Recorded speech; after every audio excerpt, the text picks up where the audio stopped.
12th class students, as I already told you that in next class I will discuss some numerical problems with you. So here I am with some of the numerical portion and some of the reasoning portion of chapter number 2. So as you see the numericals here, I will tell you that how you are going to solve these numericals.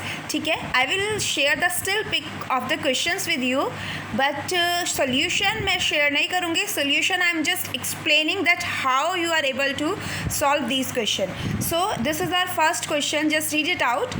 Calculate the depression in freezing point of water when 10 gram of alpha chlorobutanoic acid. As you all know how to name the organic compound, this is alpha chlorobutanoic acid is added to 250 gram of water. उसके बाद question में जी के नीचे लिखा हुआ है मैंने Ka. Do you remember about Ka? Ka is dissociation constant for acid. क्या होता था Ka? Dissociation constant for acid and also the Kf for water is given here. ठीक है, अब आप इसमें देखिए you have to calculate the depression in freezing point. तो इस क्वेश्चन में एक बहुत बड़ी इंपॉर्टेंट बात है, वो ये है बेटा, अगर इस क्वेश्चन में मुझे ये ना दिया होता, मीन्स दिस के ये वाला Ka नहीं दिया होता, ये मुझे कुछ भी Ka की वैल्यू नहीं दी होती, तो इस क्वेश्चन को मैं सिंपली सॉल्व करती. किस तरीके से सॉल्व करती देखिए ज़रा. I will solve it as equation number first है, you have to calculate delta Tf. ठीक है, आपको क्या कैलकुलेट करना है, depression in freezing point, and the given is कि आपको क्या दिया हुआ है, 10 gram of alpha chloro acetic acid. This is alpha chloro acetic acid is added to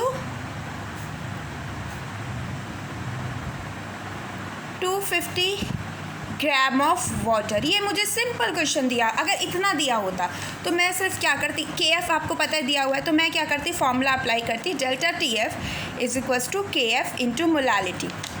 molality के लिए आपको क्या चाहिए, मोलालिटी क्या होती है, mass of solute upon molar mass of solute into mass of solvent, और ऊपर आप 1000 से मल्टीप्लाई करते हैं अगर आपका मास ऑफ सॉल्वेंट ग्राम में दिया हुआ है, किलोग्राम में नहीं. तो आप देखिए WB आपके पास है, हाँ है, 10 ग्राम है.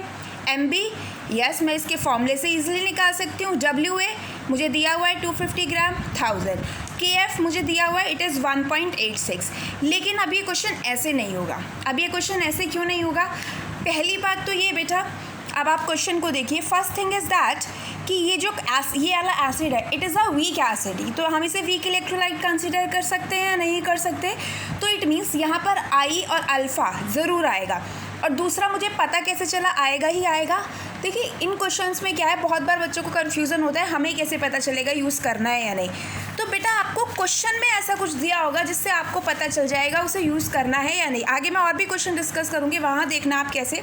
जैसे सपोज़ करिए अगर यहाँ पर ये लिखा होता, मतलब इस तरीके से लिखा होता, assume that it is undergo complete dissociation.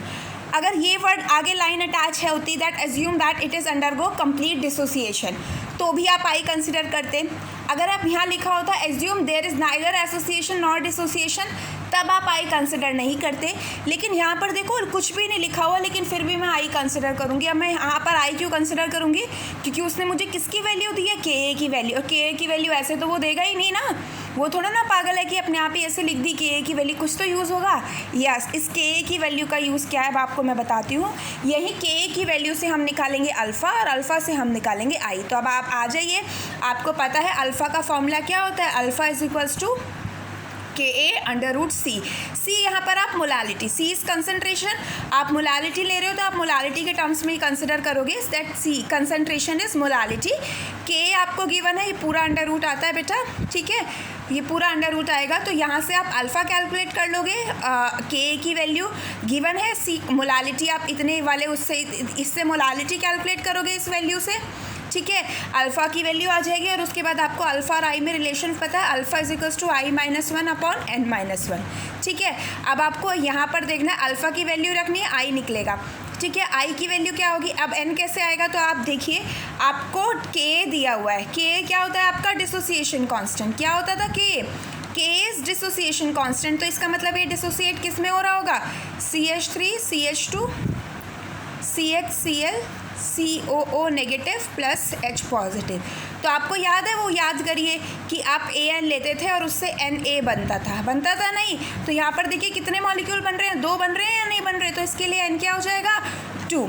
ठीक है, ये अल्फ़ा K दिया हुआ इसलिए मुझे पता चला डिसोसिएशन हो रहा है, because K is your dissociation constant. तो यहाँ से डिसोसिएशन हो रहा है, तो आप N की वैल्यू 2 रखेंगे, अल्फ़ा की वैल्यू रखेंगे, I की वैल्यू निकल जाएगी और फिर आप इक्वेशन को चेंज कर देंगे that delta TF is equals to I, यहाँ पर क्या लगा देंगे I KFM, तो यहाँ पर I आ जाएगा तो आपका डेल्टा TF निकल जाएगा। आपसे सिर्फ इतना ही पूछा है। I hope that you will understand this question, that how you are going to do this. Okay, चलिए नेक्स्ट क्वेश्चन।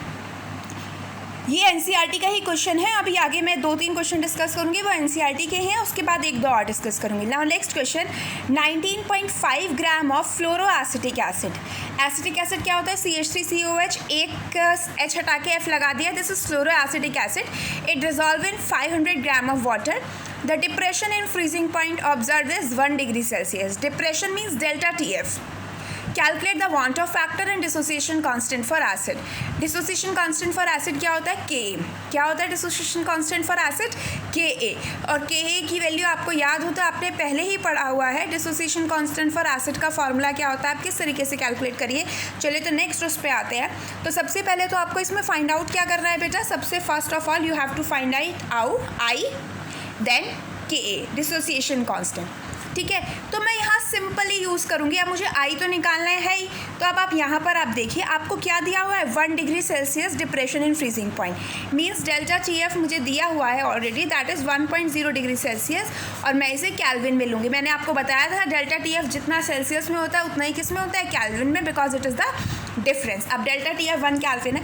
उसके अलावा इसने मुझे वो सारी चीज़ें दी हुई हैं। अब आप देखना डेल्टा TF का फॉर्मूला क्या होता था, KF इंटू M। ये वैल्यू उसने मुझे दी हुई है। ठीक है, KF की वैल्यू उसने मुझे दी हुई है।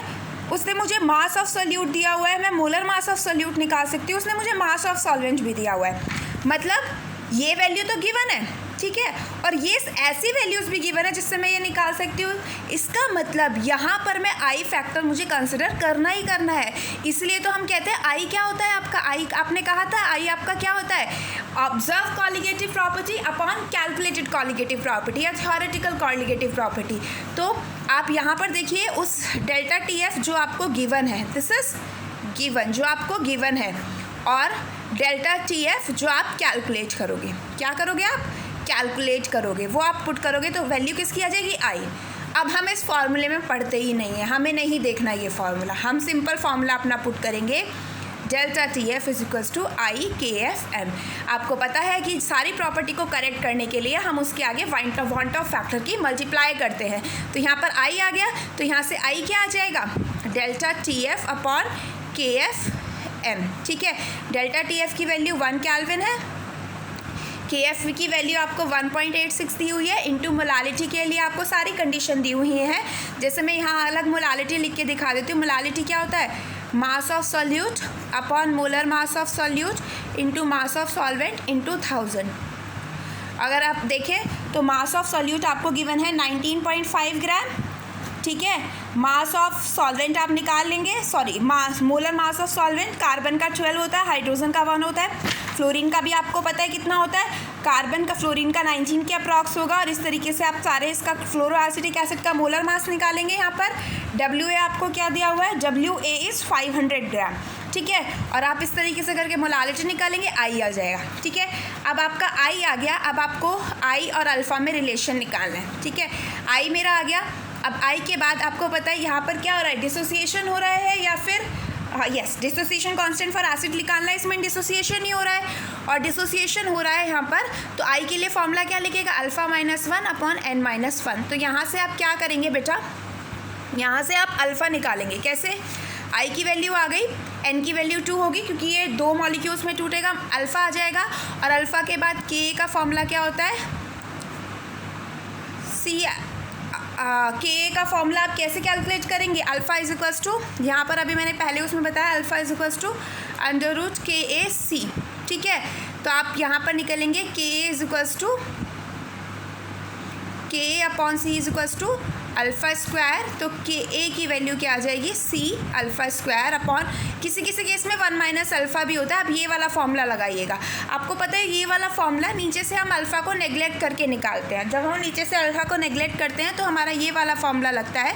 जब हमें के से अल्फ़ा निकालना हो तो हम यही फॉर्मूला यूज़ करेंगे, बट जब हमें अल्फ़ा से के निकालना होगा तो हम यहाँ पर ये वाला फॉर्मूला यूज़ करेंगे। आपने ऑलरेडी पढ़ा हुआ है, मैं यहाँ पर लिख देती हूँ सोल्यूशन में। जब आप सोल्यूशन करोगे तो आपको याद रहेगा C alpha square upon 1 minus alpha. Alpha आपको पता है यहाँ पर आप कैसे निकालोगे, आई इज इक्वल्स टू, मैं आई के टर्म्स में लिख रही हूँ, alpha minus 1 upon N minus 1। तो यहाँ पर आपका आ गया सारा, ठीक है। तो ये आप इस तरीके से करके डिसोसिएशन कांस्टेंट फॉर एसिड निकाल लीजिए, ठीक है। चलिए नेक्स्ट क्वेश्चन है, benzene and toluene form ideal solution, ठीक है। तो आपको बेंजीन दिया हुआ है और टॉल्यूइन दिया है, दोनों आइडियल सोल्यूशन बना रहे हैं। The vapour pressure of pure benzene, मतलब आपका जो आप बेंजीन को ए कंसिडर कर लीजिए और टॉल्यूइन को बी। आप पहले क्वेश्चन पढ़िए, आपको प्योर बेंजीन और टॉल्यूइन का वेपर प्रेशर दे रखा है। It means P A not they रखा है, पी बी नॉट दे रखा है। आप किसी को भी ए कंसिडर कर लीजिए, किसी को भी बी कंसिडर कर लीजिए। तो आपको वेपर प्रेशर दे रखा है प्योर बेंजीन और टॉल्यूइन का रेस्पेक्टिवली। तो प्योर बेंजीन का आप देखिए 50.71 और प्योर टॉल्यूइन का आपको वेपर प्रेशर दे रखा है 32.06। Now you have to calculate the mole fraction of benzene in the vapour phase. आपको वेपर फेज में बेंजीन के मोल फ्रैक्शन निकालने हैं।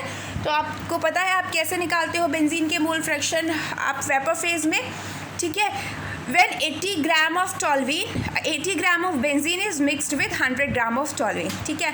आपको वेपर फेज में फॉर्मूला पता है निकालने का, क्या होता है फॉर्मूला, तो हमें फॉर्मूला देखना है। तो अब आप आ जाइए सोल्यूशन पे। चलिए मैं आपको सोल्यूशन बताती हूँ। देखिए यहाँ पर ये आप, मैं पहले यहाँ पर मास लिख लो, 80 ग्राम मुझे ये दिया हुआ है, 100 ग्राम मुझे टॉल्यूइन दिया हुआ है। तो देखिए मैंने यहाँ पर लिखा हुआ है वैल्यूज़। पी ए नॉट दिया हुआ है, मैंने ए बेंजीन को माना है, बी मैंने टॉल्यूइन को माना है। पी ए नॉट 50.71 यूनिट्स दी हुई हैं साथ में, और पी बी नॉट दिया हुआ है। अब मेरे से पूछा है वेपर फेज में बेंजीन के mole fraction, it means I have to calculate only Y A. मुझे क्या कैलकुलेट करना है, वाई ए कैलकुलेट करना है। अब ज़रा वाई ए के लिए देखिए, you will require P A and P total. आपको दोनों चाहिए, पी ए चाहिए और आपको क्या चाहिए, पी टोटल चाहिए। तो अब आप आ जाइए, पी ए किसके इक्वल होता है आपका, पी ए नॉट काई ए, और पी बी किसके इक्वल होता है, पी बी नॉट काई बी, ठीक है। और आप ऐसे भी लिख सकते हो पी बी नॉट 1 माइनस काई ए, क्योंकि एक निकल जाए तो हमें बार बार निकालने की ज़रूरत नहीं है, ठीक है। ये क्या हो गया, पी ए, इसकी वैल्यू कितनी दी हुई है, पी ए नॉट गिवन है, काई ए आ जाइए, पी ए नॉट 50.71, काई ए किसके इक्वल है, N A upon N A plus, sorry N A, हाँ एन बी, ठीक है। अब यहाँ पर आइए, ये अलग निकाल दीजिए आप चाहे वैल्यू को, इस वैल्यू को आप अलग निकाल लीजिए, N A upon N A plus N B. N A क्या होता है, एन क्या होता है, मोल्स। मोल्स क्या होता है, given mass upon molar mass, यानी W A upon M A upon W B, sorry W A upon M A plus W V upon M B, ठीक है। डब्ल्यू ए की वैल्यू, गिवन मास कितना दिया हुआ है, 80 ग्राम, ठीक है। बेंजीन फॉर्मूला क्या होता है बेंजीन का, C6H6। कार्बन का मास 12 × 6 प्लस 6, तो कितना हो गया 78। तो डिवाइडेड बाय 78 अपॉन यही होगा 80 अपॉन 78 प्लस डब्ल्यू बी कितना दिया हुआ है, देखिए यहाँ पर डब्ल्यू बी कितना दिया हुआ है आपको 100 ग्राम, अपॉन टॉल्यूइन क्या होता है, टॉल्यूइन क्या होता है बेंजीन के ऊपर CH3, यानी 6 कार्बन तो बेंजीन के हो गए, किसका C7, ठीक है। हाइड्रोजन कितने हैं, 1 2 3 4 5 6 7 8, 8 hydrogen. This is the formula for toluene, ठीक है। तो 12 × 7 प्लस 8, तो आप ऐसे निकाल लोगे, यानी अप्रॉक्सीमेटली 92 ही आएगा या नहीं आएगा, 12 7 × 84 प्लस 8, 92 आ गया, ठीक है। अब आप देखिए यहाँ पर आप 92 रखिए, वैल्यू आ जाएगी, किसकी वैल्यू, ये वाली जो है, ठीक है, ये वाली वैल्यू आ जाएगी आपकी, मल्टीप्लाई करिए, पी ए आ गया, ठीक है। पी ए निकल गया, पी बी निकल जाएगा, क्योंकि काई आप, इसलिए मैंने कहा आपको अलग निकालिए, यहाँ से करिएगा, पी बी आ जाएगा। अब पी टोटल किसके इक्वल होता है, पी टोटल होता है P A plus P B के, ठीक है। इनको निकालने के बाद आप पी टोटल निकालेंगे और उस वैल्यू को यहाँ पुट कर देंगे पी टोटल, और पी ए की वैल्यू को आपके मोल फ्रैक्शन बेंजीन के आ जाएंगे वेपर फेज में। अगर टॉल्यूइन के भी पूछा होता तो उसमें भी कोई प्रॉब्लम नहीं होती, क्योंकि we are going to find out P A and P B. P A and P B are the partial pressure of benzene and toluene respectively, और जो ये P A not P B not है, this is the vapour pressure of benzene and toluene. Vapour pressure pure का होता है, partial pressure mixture में individual component के होते हैं। So I hope that this question is also clear to you. चलिए next question पे आते हैं।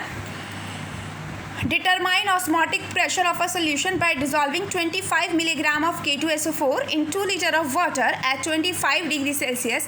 Assume that it is completely dissociated. अब देखिए, इसने मुझे चाह कर भी यहाँ पर आपको क्या दिया हुआ है, completely dissociated लिख दिया। You have to determine the osmotic pressure of a solution dissolving 25 milligram of K2SO4. एक K2SO4 है। अब इसका सोल्यूशन देखिए, मैं करती हूँ।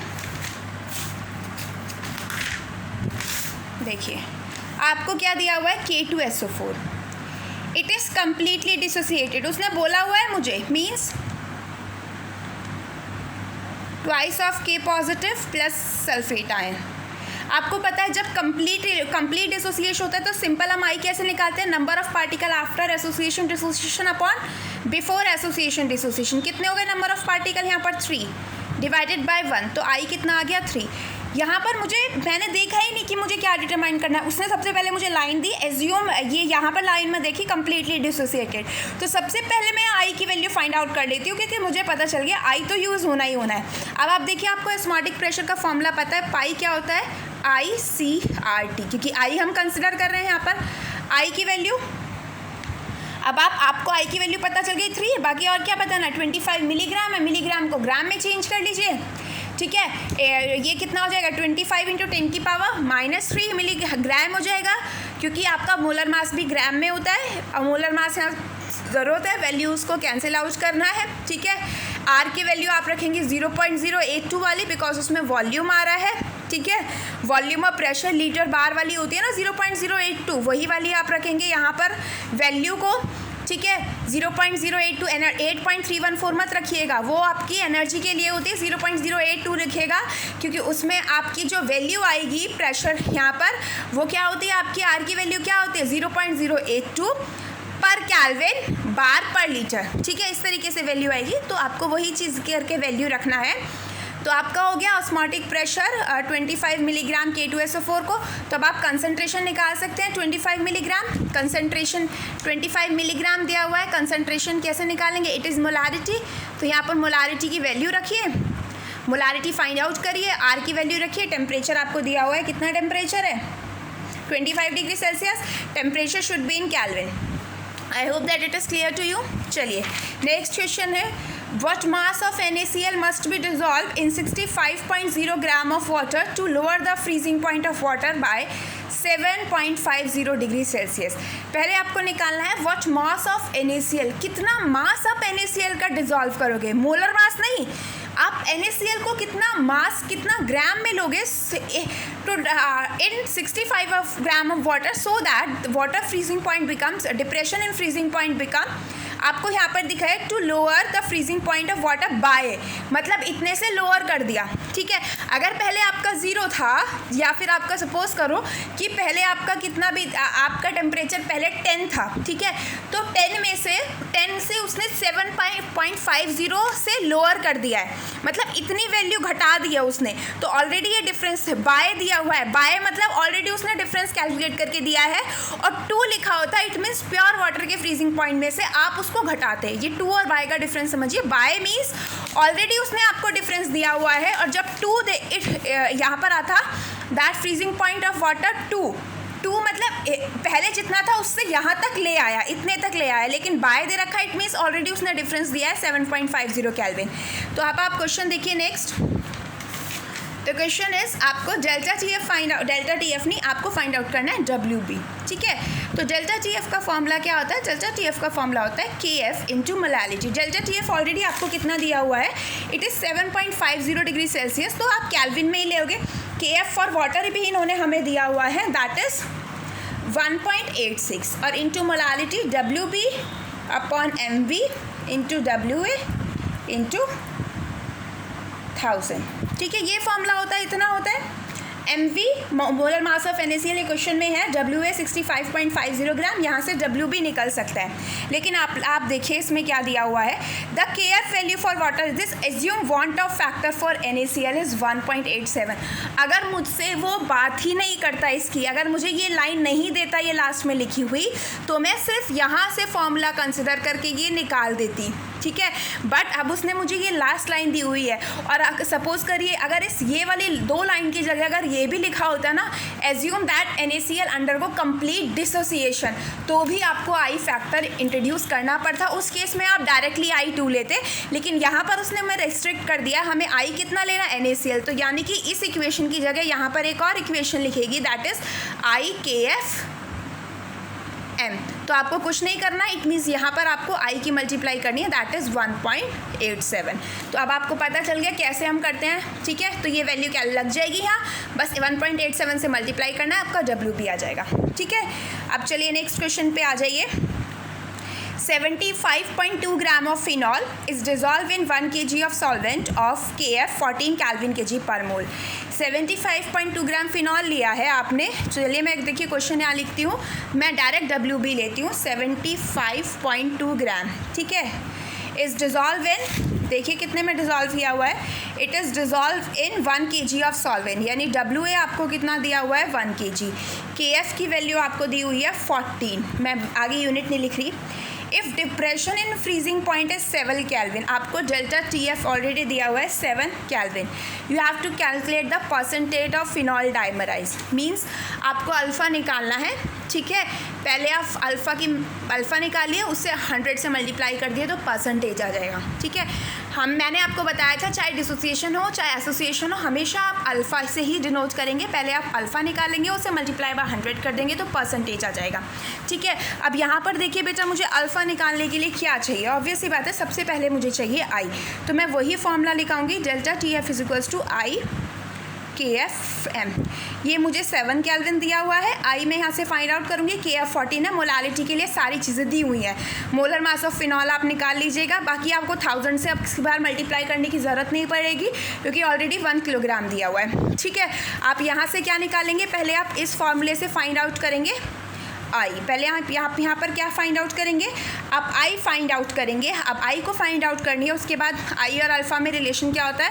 अब यहाँ पर देखिए डाइमराइज हो रहा है, क्या हो रहा है, डाइमराइज, इट मीन्स एसोसिएशन हो रहा है, तो अल्फ़ा -1 अपॉन 1 अपॉन n-1, ठीक है।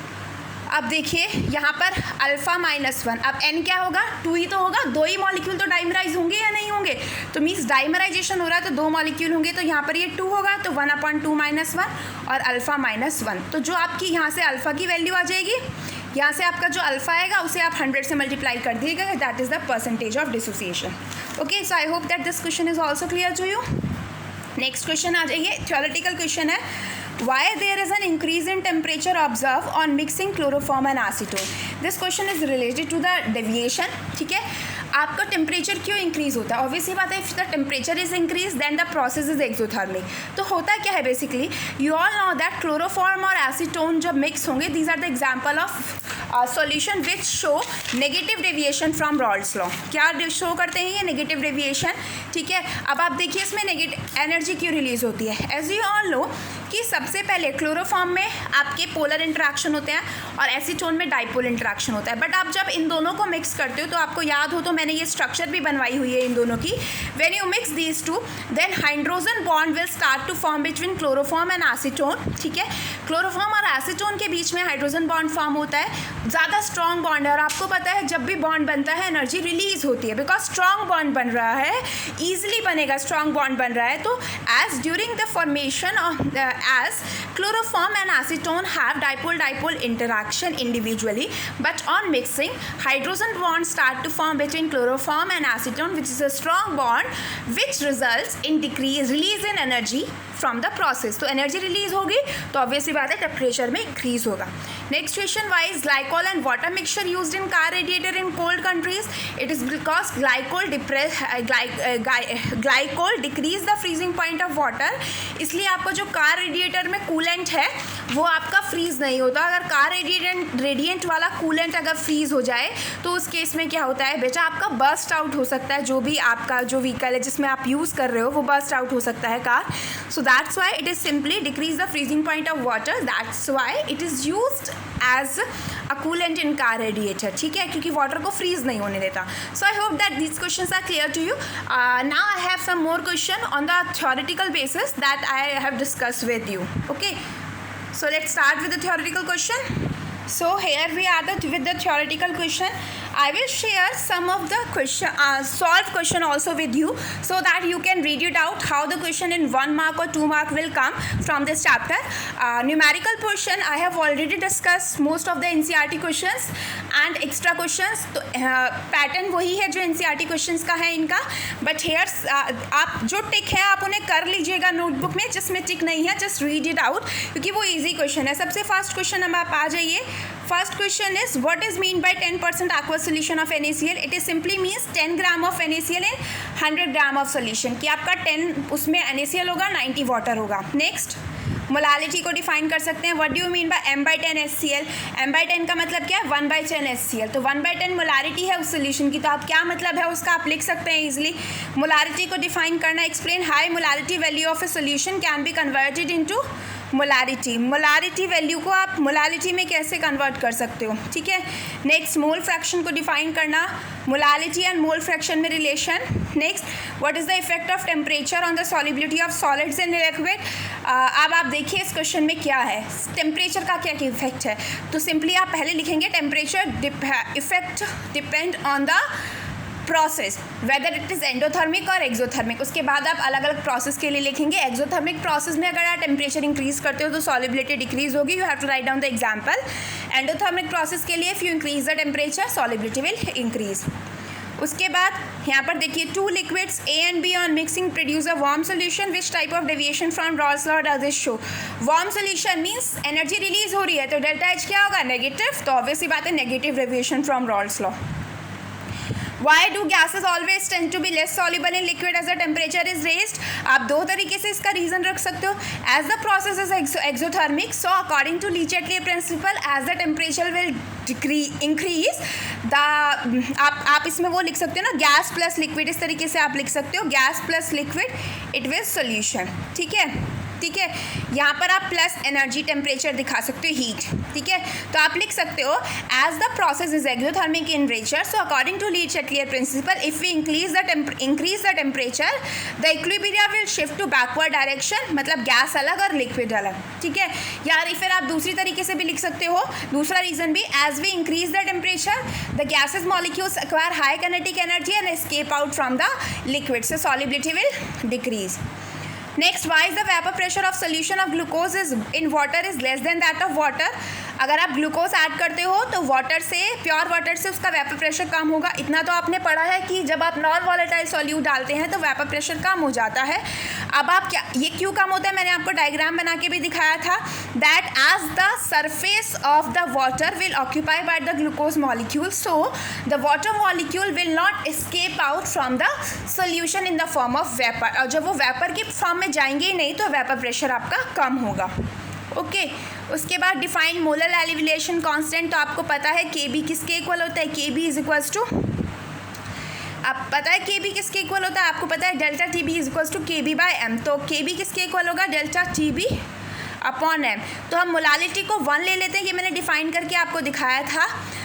That molar elevation constant is equals to the elevation in boiling point for a solvent containing 1 mole of solute in 1 kg of solvent। ठीक है, तो इस तरीके से आप डिफाइन कर सकते हैं। ऐसे ही डिफाइन फ्रीजिंग पॉइंट को, डिप्रेशन इन फ्रीजिंग पॉइंट को। Why is depression freezing point 0.1 molar of sodium chloride is nearly twice than that of 0.1 molar glucose solution. तो आपको पता है NaCl अंडरगो डिसोसिएशन, ठीक है, and as the depression in freezing point depend upon the number of particle, so number of particle in case of NaCl is 2, so that's why it's freezing point is nearly 2। तो इस तरीके से आप दिख सकते हैं depression in freezing point. Delta TF is to i KFM होता है, तो आई इसका ज़्यादा होगा, 2 होगा। नेक्स्ट वाई, ये सेम क्वेश्चन है, why calcium chloride is use to clear snow on roads, ठीक है, वही डिप्रेस कर देगा फ्रीजिंग पॉइंट को। Which of the following has higher boiling point and why? 0.1 molar NaCl और 0.1 मोलर ग्लूकोज। तो पहले आप देखोगे डेल्टा TB किसका ज़्यादा होगा, तो ऑब्वियसली बात है डेल्टा TB किसका ज़्यादा होगा? NaCl का। ये क्वेश्चन मैंने आपको प्रॉपर सॉल्व करके पिछली बार दिया था। 0.1 मोलर NaCl का डेल्टा TB ज़्यादा होगा, लेकिन आपसे पूछा है TB किसका ज़्यादा होगा, तो वह वैल्यू कंपेयर करके देखोगे डेल्टा TB और TB की, ठीक है। उसके बाद आपको ऑस्मोटिक प्रेशर डिफाइन करना है। Why does a solution containing a non volatile solute has higher boiling point than that of pure solvent? तो सिंपल है, नॉन वॉलेटाइल सोल्यूट ऐड करने पर वेपर प्रेशर आपका डिक्रीज़ हो जाता है, सोल्यूशन का वेपर प्रेशर डिक्रीज़ हो जाता है, ठीक है। तो सोल्यूशन का, तो आपको उस वेपर प्रेशर डिक्रीज़ हो गया है, तो आपका सोल्यूशन का वेपर प्रेशर डिक्रीज़ हुआ है, तो आपको टेम्परेचर ज़्यादा रेज करना पड़ेगा एटमॉस्फेरिक प्रेशर को इक्वल करने के लिए। नेक्स्ट रिवर्स ऑस्मोसिस, उसके बाद importance of reverse osmosis, want Hoff factor value आपको NaCl के लिए 2 होगी, K2SO4 के लिए 3 होगी, अभी बताया था। What is the van't Hoff factor for a compound which undergo tetramerization? तो आप देखिए 1 से मतलब आपका जो भी मॉलिक्यूल होगा वो 1 होगा, ठीक है। आपने 4, अगर आपने 1 मॉलिक्यूल लिया है, ठीक है, आपको देखना है टेट्रामेराइजेशन हो रहा है, ठीक है। टेट्रामेराइजेशन कब होगा? जब आप 4 मॉलिक्यूल लेंगे, ठीक है, यू आर टेकिंग 4 मॉलिक्यूल और उससे 1 बनेगा, तो इसका आई फैक्टर क्या होगा? 1/4। Why does the use of pressure cooker reduce cooking time? तो इसकी वजह से क्या होता है, जो आपका प्रेशर कुकर का जो लिड होता है वो स्टीम को बाहर नहीं आने देता, तो इसके अंदर जो इनसाइड प्रेशर है। अब आपको मैंने बॉइलिंग पॉइंट की डेफिनेशन बताई थी। बॉइलिंग पॉइंट की डेफिनेशन क्या होती है? The temperature at which vapour pressure of the liquid is equals to the atmospheric pressure. अब जब आप कुकिंग प्रेशर कुकर में कर रहे हो, तो उस वेजिटेबल को कुक करने के लिए एटमॉस्फेयर क्या हो गया? आपके जो आपका जो कुकर है वही तो हो गया उसका एटमॉस्फेयर, क्योंकि आपने पूरा कवर कर दिया है, ठीक है। इट मीन्स अब आप क्या करोगे, अब आप देखोगे कि जब आप लिड रखते हो तो स्टीम बनती है, स्टीम की वजह से वेपर प्रेशर इंक्रीज हो जाता है, तो वो आपके एटमॉस्फेयर का, जो कुकर के अंदर जो एटमॉस्फेयर बना है आपकी वेजिटेबल के लिए, उसका एटमॉस्फेरिक प्रेशर आपका इंक्रीज हुआ है। तो आपका एटमॉस्फेरिक प्रेशर इंक्रीज हो गया है, तो जनरली हम जो भी वेजिटेबल लेते हैं वाटर में कुक करते हैं, तो आपके एटमॉस्फेयर का वेपर प्रेशर इंक्रीज हो गया। कहीं सिंपल ये लिखा है that vapour pressure will increase, but actually में वो एटमॉस्फेरिक प्रेशर की बात कर रहे हैं आप, जो कुकर के अंदर सेटअप हुआ है। तो as the vapour pressure will increase, so you will require more temperature to boil the water और द वेजिटेबल। तो अगर आपका वाटर पहले, आपका जो वाटर था वो 100 डिग्री सेल्सियस पे बॉयल हो रहा था, तो अब 100 से ज़्यादा पे होगा, ठीक है। तो इसलिए आपकी कुकिंग क्या हो जाएगी? फास्टर, हीट आपकी ज़्यादा प्रोड्यूस हो, ज़्यादा जाएगी, ठीक है। So that's why this will increase. So I hope that all the questions are clear to you now, ठीक है। कुछ और क्वेश्चंस हैं इसमें, न्यूमेरिकल है, ठीक है। तो it just a question bank for practice of extra question.